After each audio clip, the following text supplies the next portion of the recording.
শীতকালের দিন অল্প তেল মশলা সবজি আর ধনেপাতা দিয়ে এরকম পাতলা ঝোল বানিয়ে ফেলুন। আশা করি আপনাদের ভালো লাগবে। এই দেখুন, জ্যান্ত একটা বড় সাইজের তেলাপিয়া মাছ। এটা একটা বাউরের মাছ। বাপরে, মাছটার প্রথমে আমি একটু আঁশ ছাড়িয়ে নেব।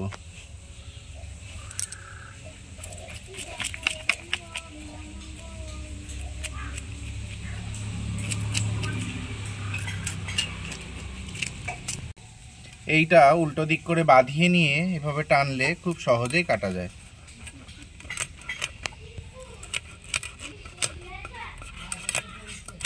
এই দেখুন, পিঠের কাটাটা কি সুন্দরভাবে কাটা হয়ে গেছে।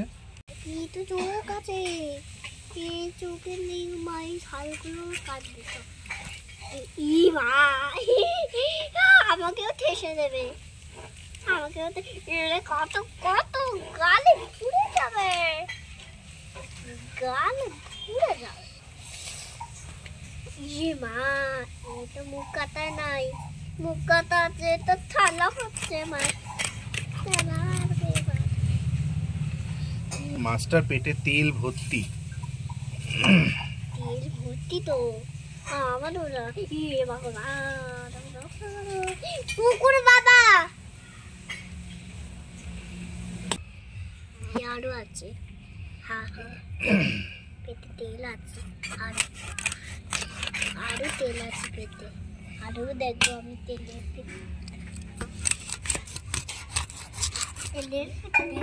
আবার। এই দেখুন, মাছটা কাটা হয়ে গেছে। এবার আমি এটা ভালো করে ধুয়ে নেব। কড়াইতে আমি দিয়ে দিচ্ছি সামান্য সানফ্লাওয়ার অয়েল, মাছ ভাজার মতো। তেলটা গরম হতে থাকুক, আমি ততক্ষণ মাছের মধ্যে লবণ হলুদ মাখিয়ে নিচ্ছি। মাছের মধ্যে দিয়ে দিচ্ছি হলুদ গুঁড়ো, দিয়ে দিচ্ছি সামান্য লবণ। এবার মাছটা ভালো করে মেখে নিচ্ছি।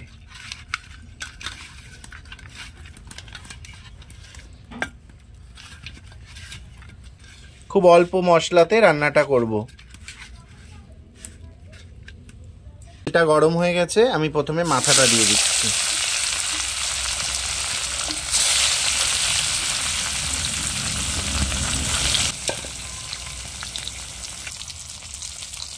মাছের একটা পাশ ভালো করে ভাজা হয়ে গেছে, এবার মাছটা আমি উল্টে দিচ্ছি।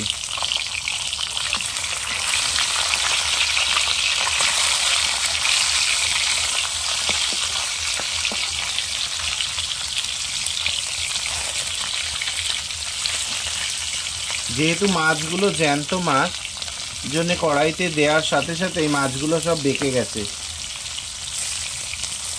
মাছগুলো ভাজা হয়ে গেছে, এবার আমি তুলে নিচ্ছি, আর বাকি মাছগুলো আমি ভেজে নেব।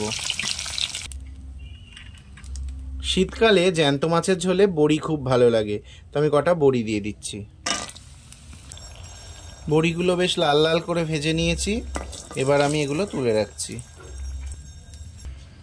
এবার আমি ফোড়নে দিয়ে দিচ্ছি জিরে। এবার আমি কুচি করে রাখা পেঁয়াজগুলো দিয়ে দিচ্ছি।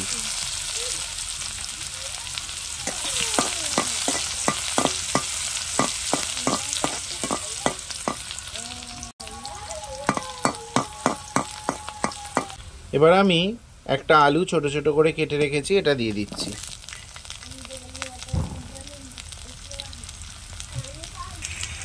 আলুর মধ্যে দিয়ে দিচ্ছি সামান্য হলুদ গুঁড়ো, দিচ্ছি স্বাদ মতো লবণ।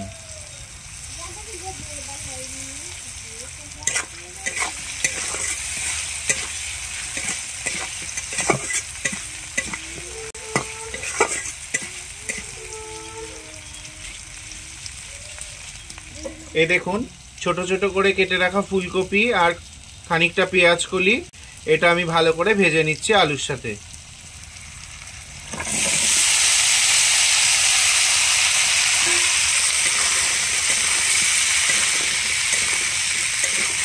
এই দেখুন, এখানে খানিকটা মশলা বাটা আছে, এখানে পাকা লঙ্কা আর খানিকটা পেঁয়াজ আর একটু সামান্য জিরে একসাথে আমি বেটে নিয়েছি। তো খুব অল্প মশলায় এই রান্নাটা করছি। এবার মশলাটা আমি দিয়ে দিচ্ছি।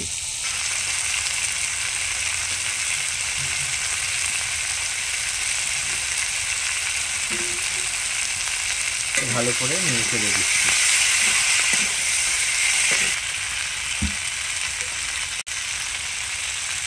মশলার বাটি ধোয়া জল একটু দিয়ে দিচ্ছি।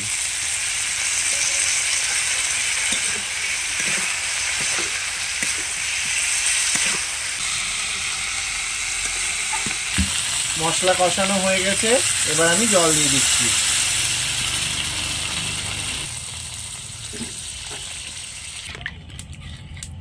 ঝোলটা ফুটতে শুরু করেছে, এবার আমি এর মধ্যে মাছগুলো একে একে দিয়ে দেব।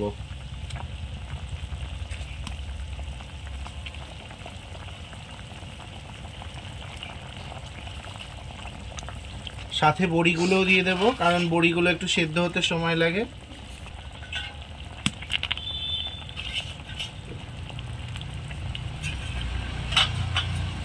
একটু ভালো করে নেড়ে চেড়ে দিই। মাছের ঝোলটা একদম রেডি। আমি এবার ওপর থেকে ধনেপাতা ছড়িয়ে দিচ্ছি। শীতকালের দিনে মাছের ঝোলে ধনেপাতা দিলে দারুণ লাগে খেতে, আর এই ধরনের মাছের ঝোলে ধনেপাতা তো দারুণ লাগবে।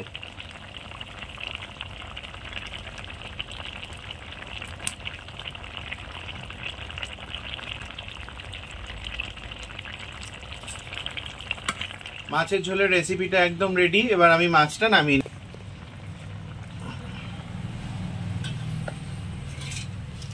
এবারে আমি এটা বাটিতে সার্ভ করে নিচ্ছি। এই ধরনের মাছের ঝোল গরম ভাতের সাথে খেতে দারুণ লাগে, আর অল্প মশলায় রান্না শরীরের পক্ষেও খুব ভালো।